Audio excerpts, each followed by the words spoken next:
The Tom Woods Show, episode 812. Prepare to set fire to the index card of allowable opinion. Your daily dose of liberty education starts here. The Tom Woods Show.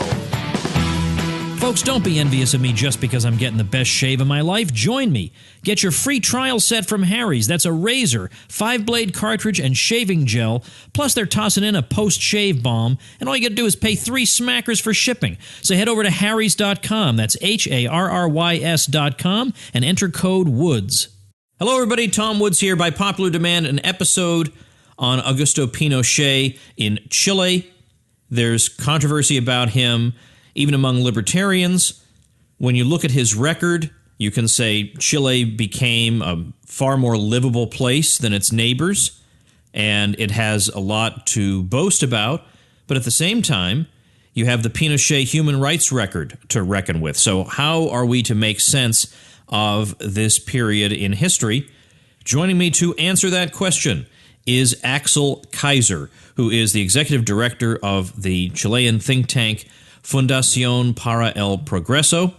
You can find out more about that over on the show notes page, tomwoods.com/812.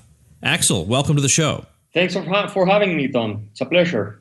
I've been looking for somebody to talk to me about Pinochet for a while, but I haven't known who the appropriate person is. So you are the lucky winner, my friend. Congratulations. I'd like to just guide us through the relevant topics. I will say that when I visited Chile back in, I guess it was, 2008. It's been a while, or 2009.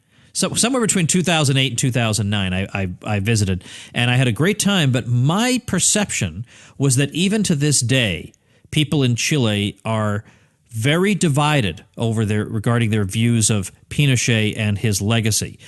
Is that a correct impression on my part?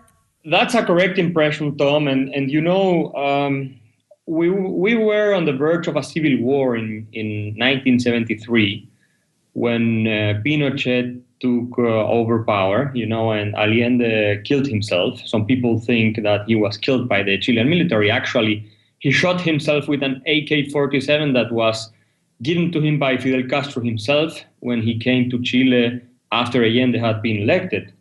So we were on this Cold War logic. And in the end, the anti-communist forces and anti-totalitarian forces prevailed, which does not justify what happened later. But the country is still divided. You have to keep in mind that Pinochet, after 17 years in government, he had this referendum, yes or no referendum, where he reintroduced democracy. But the question was if he stayed as president with an elected parliament and everything, or he had to go home. He lost, but with 44% of the votes. We don't have to forget that. So he was very popular among the Chilean population, and this is a fact, even today. All right. So these are the sorts of things I want to dig more deeply into. Let's begin with the history. The version of events that most people are familiar with, or most people have been led to understand, is as follows: that you had the democratically elected Allende, and then you had Pinochet, who took over, and possibly with the connivance of the CIA. And this is because you had a progressive in power, and Americans and right-wingers just can't tolerate having a progressive in power who's going to restore power to the people. That's the version of events that we have heard. How much of that is true? I think that's a lot of fiction, Tom, because the truth is that Chile was, as most of the world, battlefield, if you want, from in times of the Cold War. So the Soviet Union was actively supporting the Allende regime, and actually Allende was an informant to the KGB. He had been an informant to the KGB since the 1950s. So, and he got a lot of money from the KGB for his own campaign. And it is true, he was elected with 36% of the votes, and in the election of 1970. And what happened was that he brought a Marxist revolutionary program, which he claimed he wanted to install in Chile through democratic means. So Allende was the first Marxist president that was ever democratically elected in the world.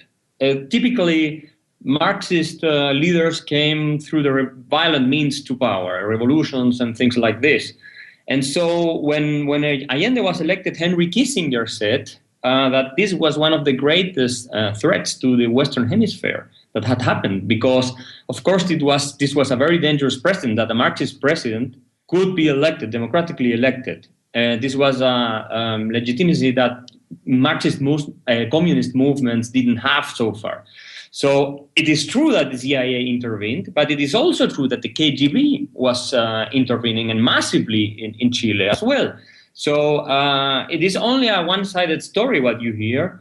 And then no one tells you why Fidel Castro spent a complete month in Chile after Allende was elected. And no one tells you that the Soviet Union was even prepared to send heavy weaponry to the communist cause in Chile. And Pinochet was appointed commander-in-chief by Allende himself. So Pinochet was an enigma from an ideological perspective. And typically, military people are very statist-oriented. They are not, at least in Chile, they are not really free marketeers or something like this. So in the end, what happened was that the whole population rebelled, because the situation in Chile was very similar to what is going on right now in Venezuela. So people didn't have things to eat. We had huge queues. We had more than 3,000 prices that were fixed by the government.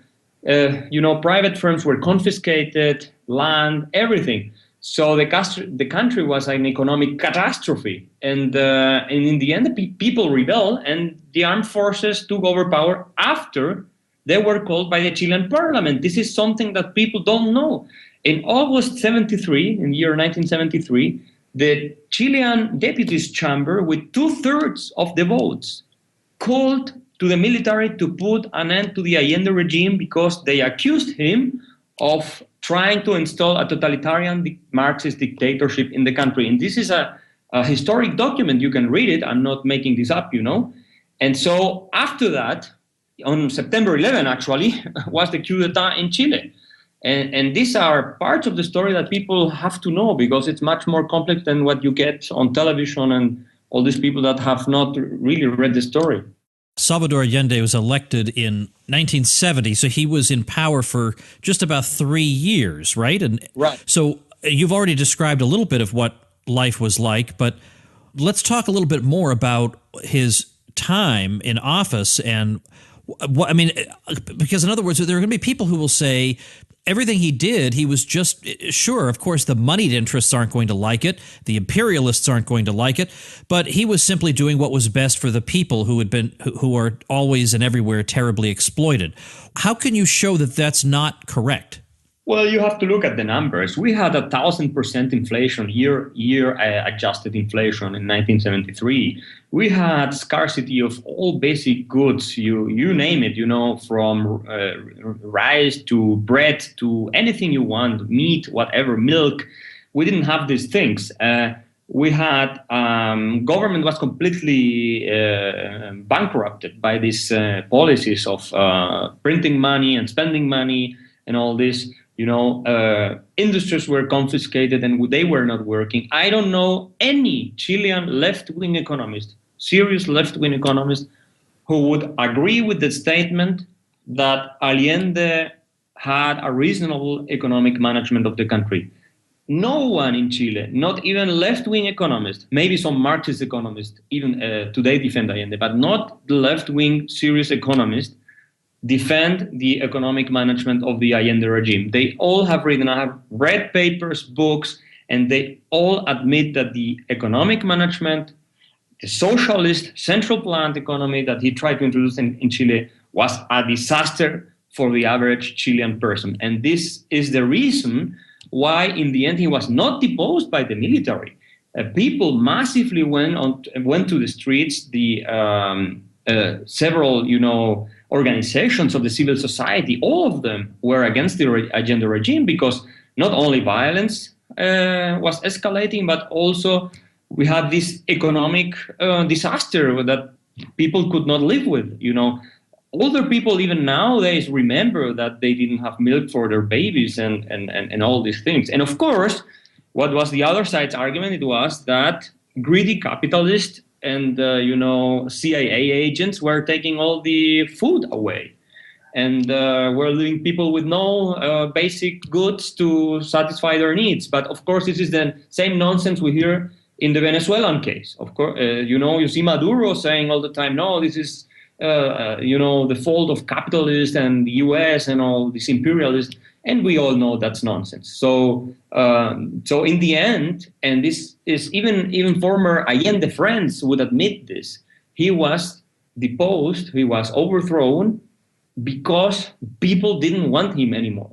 And this is not the narrative that left-wing intellectuals across the Western world want to hear, because they have created their own narrative, which is not necessarily based on the crude reality. And the crude reality is that Allende was not a man of the people. He was first from the upper higher class, and secondly, he failed to the people because he did not deliver the socialist paradise where everyone was going to be equal and have plenty of everything that he had promised. And this is the reason why he was, in the end, overthrown by the military, yes, but after the same parliament that had been elected by the people called the military to overthrow him. So it's much more complex than people think. How long would people have had to wait for the next election if this particular way of solving the problem hadn't taken place? When was the next election? A couple of years. I think it was in 1975, because these were 6-year periods of time of presidential periods. So 3 more years maybe with Allende on running the government, but this was impossible because within the Allende coalition, you had the Communist Party, the Socialist Party, very radical movements that wanted to introduce a dictatorship right away, and others wanted a more gradual change. So within the Unidad Popular, which was called the coalition, the Popular Unity, or I don't know how to translate that exactly, but you had enormous clashes and divisions. So Allende lost control of the situation completely, not only of the country, he was not running the country anymore, but of the political situation. He was so desperate that he was the first one to call the military to form part of his government. He appointed some generals as ministers in order to bring order to a country that was derailed. And in the end, he even lost the support of the Soviet Union and of the people and everyone. So what happened in 1973 was, I think, to some extent inevitable, because the situation was so disastrous that there is no way that the country would have resisted 3 more years with such a mismanagement and with 1,000% inflation and all that. And Chile, has a different history than other countries in Latin America. We have been historically the most stable country in political terms. We had an ancient democracy in the sense that we had for democracy for over 100 years, and our stability was much greater than if you go to the Caribbean or if you go to Venezuela or other countries. So we were not used to this kind of disasters.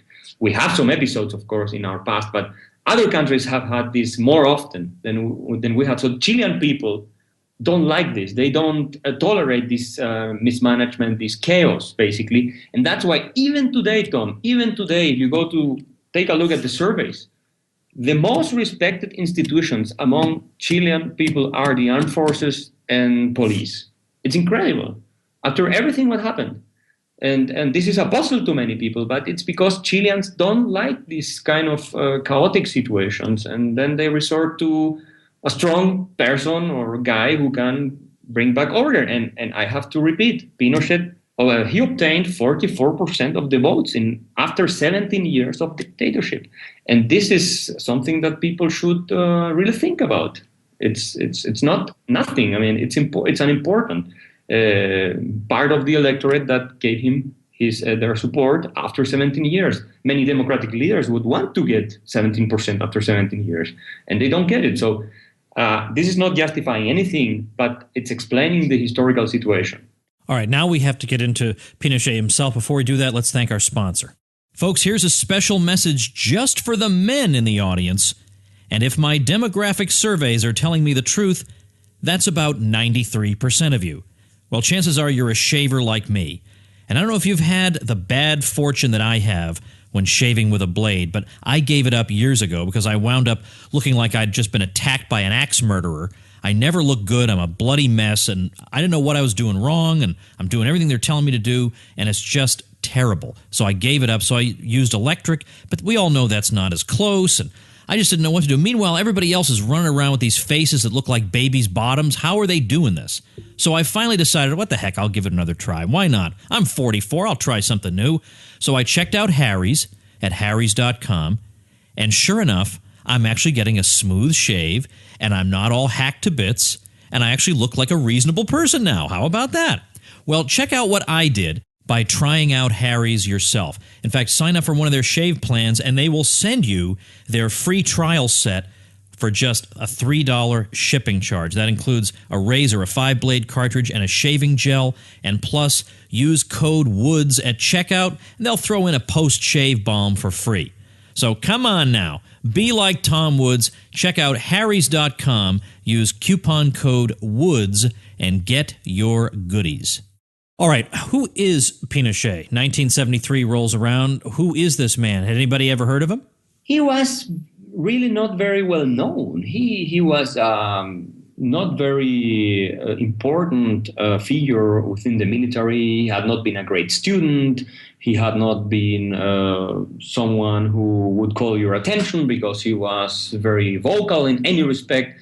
He had no known ideology. This is incredible. No one knew if he was left-wing. As I said, Allende himself appointed him a commander-in-chief of the army, basically, and so he was no one special, so to speak. When he had to act, he even hesitated, because the guys who really wanted the coup and who really pushed for the coup after what happened with the deputies' chamber were the guys from the Navy, Merino. And Pinochet was the last one to say, okay, I'm with you, and I'm determined to put an end to this regime. No, he was the last guy to say, okay, we go for this.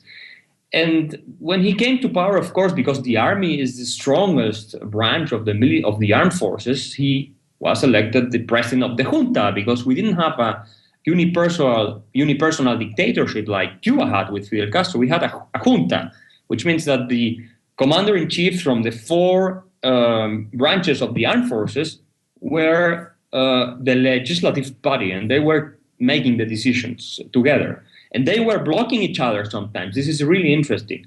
So this was Pinochet. He was nothing special. And when you really read his biography, you find this. He was not a known socialist. He was not a known anti-socialist. He was nothing special. But then he played this major role in history. And of course, when he came to power, the first 2 years, he tried to manage the economy in the way that had been managed the last 50 years. We had this import substitution system, so very protectionist economist and socialist economy, and he failed. So Milton Friedman and Arnold Harberger came to Chile in 1975, March, if I'm not mistaken, and they wrote some analysis about the situation of the economy in Chile, and Friedman even met with Pinochet for 45 minutes. And he told him how to correct the inflationary problem and to apply this shock therapy and all this. And so Pinochet listened to them. And because he was a pragmatic and not an ideologue, he applied these reforms and the economy started growing. And that was the origin of the so-called Chilean Miracle. And we had these Chicago boys, these Chicago-trained economists that came to Chile, and then they made all these reforms. And they have also been very heavily criticized for taking part in this regime. But the fact is that the economy started growing, and nowadays we have the same system, more or less. Chile is the wealthiest country in Latin America. So from that perspective, he was not wrong. we could say, because if you compare his economic legacy with the economic legacy of other dictators in Latin America, there is no question. Even Paul Krugman admits in one of his books that the reforms that were introduced in Chile were successful. So I think from that perspective, he made good decisions. Of course, we had the whole other part, which is the darkest part, which has to do with human rights abuses and all that. But as I said, he was nothing special, and I don't think he ever imagined that he would have the chance of playing this role in Chilean history. I do want to get to the human rights abuses in just a moment, but just another recollection from my trip, however many years ago it was. My impression was that a lot of people in Chile really did not seem to understand why their country was more prosperous than a lot of other countries on the continent. Like, why were they more prosperous than Bolivia? It seemed, well, we must be better people than the Bolivians. Like, they had no institutional explanation for what might account for this. Right. It is true, and that has to do with what Hayek used to stress, which is the battle of ideas. The problem is we had this military regime, then we had the technocrats, they call them technocrats, or these economists that were trained at Chicago University, free marketeers, basically, who came back to Chile and started making all these reforms. And so they put an end to the price fixing system, they put an end to the central plant economy, basically.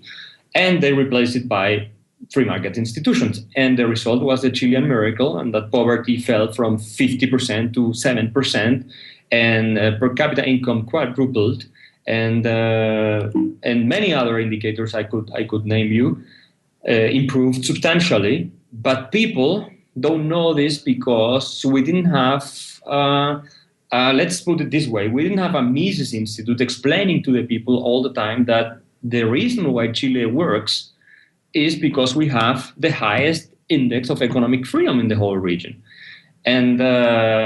And so people forget about this, especially millennials who didn't, experience all the disaster of the socialist regime from Allende. And so people think, okay, it's normal that we have, supermarkets and malls and everything, and they give it for granted, but it's not. We all know it's not. We all know it's the work of the market. And when the market works and you have individual freedom and you have entrepreneurs, being driven by profit motive and by passion and all these things that, of course, are also important, then you create wealth. And this is something I've been very engaged in Chile, in the public debate, television, everywhere, trying to explain to people, because it's very easy to fall again into this trap, the socialist trap, where people come, these populists come, and they tell you, okay, you will not have to work anymore. I will just take money away from the rich and I will give you things for free. And this is what is going on right now in Chile. And of course, it's not the only country in the world but where this is going on. But it's a huge problem right now. And so we have a presidential election next year, and many candidates are really leaning, towards this kind of redistributionist policies, which we all know are very harmful. So I hope that we will continue our successful path in the future, but there is no guarantee. And, in Latin America, everything is possible. I have had several people, libertarians, say to me, whatever good you can say about Pinochet is clearly overwhelmed by the human rights abuses, because it doesn't matter how much he freed markets. If a single person died, it can't be justified. And that's where they leave it. What do you think about that? I think that's a nonsensical argument. I don't know. I mean, would they rather have a dictator that, besides from, human rights abuses, leaves a disaster, like an economic disaster as a legacy? Like would they go for Castro rather than Pinochet? Because Castro, we all know that Cuba is a disaster economically, that people are have no access to basic goods and all this, and we all know that the healthcare system is a myth, and all these things are basic lies that you see replicated in the New York Times everywhere. But we all know this is not true.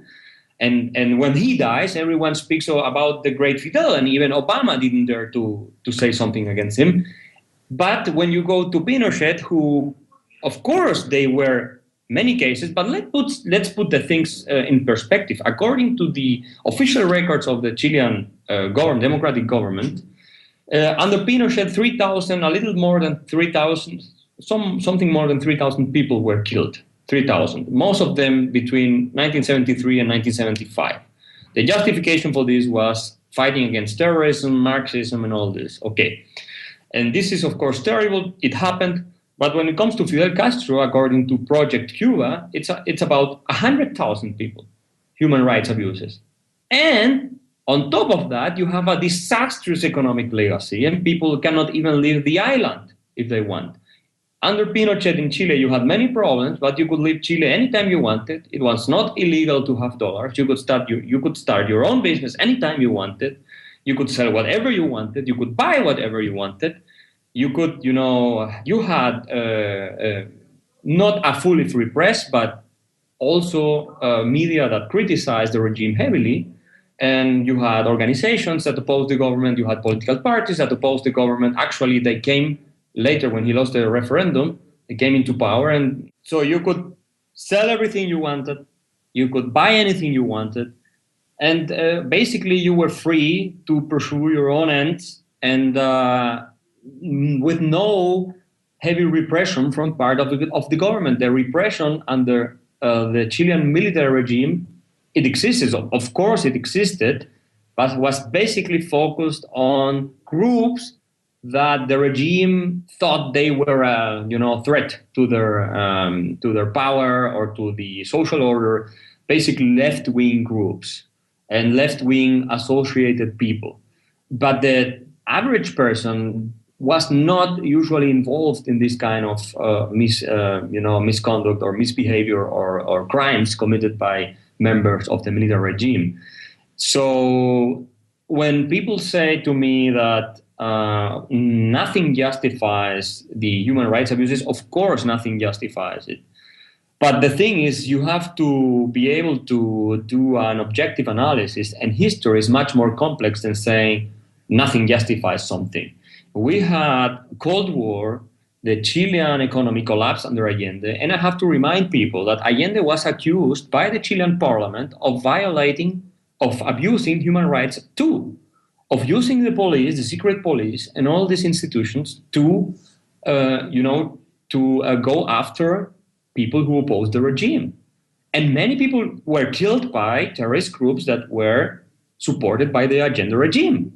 So this is not a one-sided story. It's not only on the one side that the crimes were committed. It was also from the other side, from the left.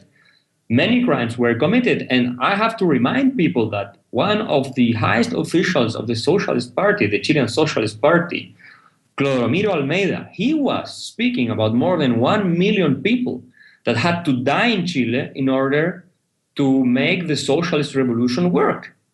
These were the terms that they were speaking at the time.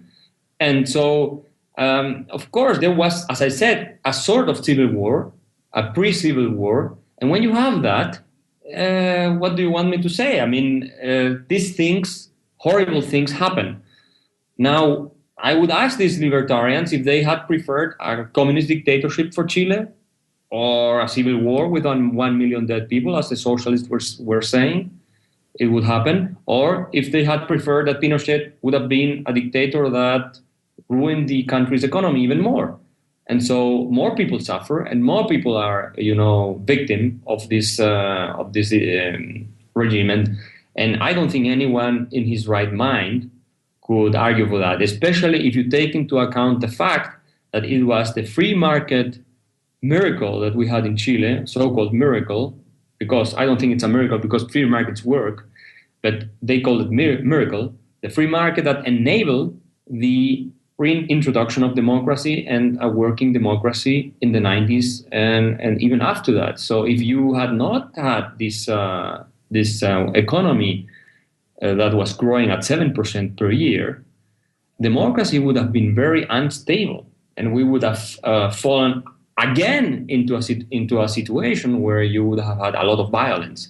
So I don't think it's that easy, Tom. I mean, they make it very easy to themselves when they say that.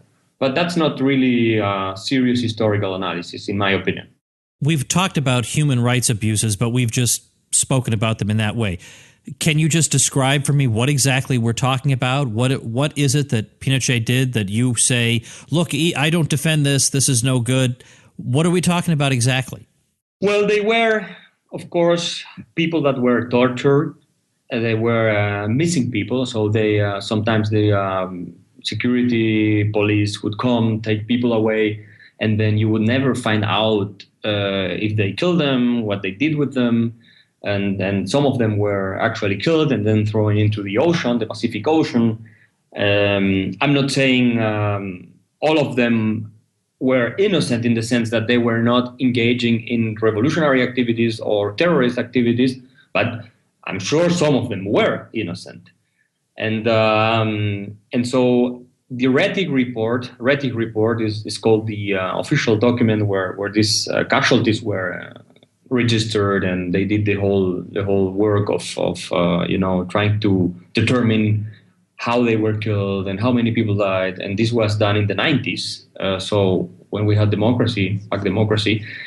So the Rettig report shows about 3,000 people that were killed under Pinochet, and a couple of hundred military members of the military as well. So there were not only people who died from the left-wing side of the spectrum or civilians, but also people in uniform. We usually also forget that people in uniform also have human rights. So there was this confrontation, this fight between these socialist armed groups that had been supported by the Soviet Union and Cuba, and you had on the other side the military regime and the Chilean military that, of course, was better prepared for war, and then they had less casualties, but still. So what happened then under Pinochet is of course, that the control was in the hands of the military, and many things could have been prevented. I think it was not necessary to make people disappear, to kill them, to torture them. So I think this was complete, abuse of power. I don't think that was necessary in or justified in any way. Although some people do justify it, but I don't agree with them. And from that perspective, I think this is not defensible. So yes, this is tragic, but it is also what happens when military run a country. Military people are trained to kill people, not to dance or to do things like this. So in the end, the responsibility is also from the political class that destroyed the country, and power more or less fell upon the shoulders of the military in Chile. That's the reality. And so what do you expect from militaries, from soldiers and generals and military people? And in the logic of the Cold War, we don't have to forget that we had the Soviet Union massively intervening in Chile. This was also perceived as a serious threat by the Chilean military. And they reacted to this, and they overreacted to this, and so crimes were committed. Now, I'm not saying all people who were killed in this were innocent, because I repeat, many of them were involved in terrorist groups, had also killed people, had also tortured others, had killed civilians in terrorist attacks and all this. So it is a little bit more complex than what is usually said in the media and so on. But what strikes me all the time, Tom, is that no one can justify what happened in terms of human rights abuses, of course. But how and why is it the case that Fidel Castro can get away with murder, literally, and no one says anything? And he is considered a great leader, not only by President Bachelet in Chile, who's a socialist president right now, but even by Jean-Claude Juncker in the European Union. And then you have the Prime Minister of Canada speaking highly of Castro, and even Obama doesn't say anything to condemn Castro. And if you go to the New York Times, for example, and the way they reported the death of Pinochet, he died when he was 91. And then the way they reported Castro's death is so obviously biased in favor of Castro that you really wonder if these people really care about human rights at all, or they only care when, it's convenient to their own agenda. And I'm speaking about the New York Times because it's a clear example, but there are many other newspapers or commentators or politicians who make this distinction. And I don't think Fidel Castro was better than Pinochet in any way, not from an economic point of view, not from a human rights perspective. He stayed there 60 years and gave power to his brother. He died like a monarch, and all that. So, and over 100,000 people died under his regime. That's according to Project Cuba. In Chile, it's 3,000 something, according to the RETI report. So I don't know how some people can speak very strongly against Pinochet, but when it comes to Fidel Castro, they tend to say, yes, but look at their success in healthcare, at their success in education, which we all know are lies, and so on. So that's only to I'm mentioning this because it's really interesting to notice this double standard when it comes to one or the other. And we have to condemn human rights violations or liberty or the abuse of liberty everywhere with the same strength. And this is something you don't see happening. Yeah, so you're saying that it sounds like people who are concerned about human rights abuses in Chile are not universally concerned about them. They seem to have a selective kind of concern. That seems to be true in a lot of cases. But the Castro case, of course, is the most extraordinary and appalling one of all. The mass media is involved in it. In the United States, they were fawning over Castro. It defies belief. Before I let you go, tell me about the foundation that you're with in Chile. Tell me what it is and what it's all about. Well, it's a think tank. It's called Foundation for Progress, and we are basically trying to spread classical liberalism and make it popular through different means. We use a lot of technology. We, of course, also published books by Hayek, Mises, Rothbard, and other thinkers that are not really widely read in Chile or in Latin America, for that matter. And many of these books are in English, and most people here don't speak English, so we have to translate them to make them available, for the public. We focus a lot on students at the university level, school level, so they are, not intoxicated by these collectivist beliefs so early on. And we are fully supported by. Our support or funding is private, so we don't get a penny from the government. Of course, we wouldn't accept it. And I started this a couple of years ago with a couple of business people who read the book I wrote, what's called The Fatal Ignorance. I was a little bit inspired in Hayek's Fatal Conceit, but the other way around. I was arguing that the ignorance on the right side of the spectrum or the classical liberal side of the spectrum, I don't think it's the same, but to put it in political terms, was that they were not aware of the importance of the battle of ideas and culture and the use of language and all this, which is in the end, and this is something I learned from reading Hayek basically, it is in the end what drives social evolution and economic evolution and political evolution. So, and I've been, for example, we have been very inspired in the Mises Institute in the US, also we have also connections to the Cato Institute and others. So we are basically defending the ideas of classical liberalism and trying to explain people that that's the not only the best way to live in material terms, but also the most moral way to have social order, based on individual liberty, and not commands or orders given you by the government or by some politician. What's the website? So it's fppchile.org. Okay. fppchile.org. Unfortunately, we have not translated things to English yet. We have a couple of interviews that are interesting. We interviewed Deirdre McCloskey, for instance, and other people we invite to Chile, and those are in English, but not many documents we have published so far are in English, but we are working on that right now. I have a global audience with many Spanish speakers listening, I'm very happy to say, and I know some of them will be delighted to check out your site, the site of the foundation. I'm linking to it at tomwoods.com/812.